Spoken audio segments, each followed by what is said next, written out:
Sisiyasati ng Bureau of Customs ang milyon-milyong pisong halaga ng mga luxury car ng mag-asawang Pacifico at Sara Diskaya. Aalamin kung lehitimo ang pagpasok ng mga mamahaling sasakyan sa bansa at kung nabayaran ang tamang buwis. Saksi, si John Consulta. Paiimbestigahan ng Bureau of Customs ang 40 luxury car ng mag-asawang Sara Diskaya at Pacifico Diskaya na minsang naitampok sa ngayon mga viral ng video.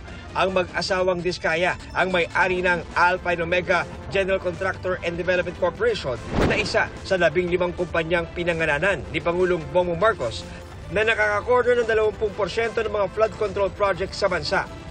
Nais malaman ng Customs kung lehitimo ang pagpasok ng mga mamahaling imported na sasakyan o nabayaran ang tamang tax.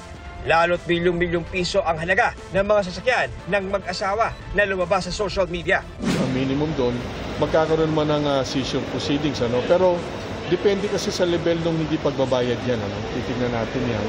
Kasi kung pwedeng pagbayarin ng karagdagan tax, depende talaga sa makikita pa natin.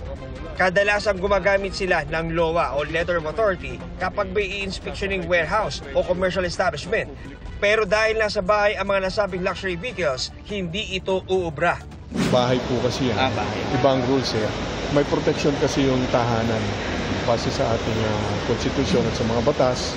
Although of course, yung posibilidad na gamitan lang din namin ng LOA, posible rin yun. Subalit mas maganda mag-ingat po rin ng BOC. Sinubukan naming kunin ang panig ng mag-asawang Diskaya pero wala silang tugon sa aming text at tawag. Para sa GMA Integrated News, John Consulta ang inyong saksi.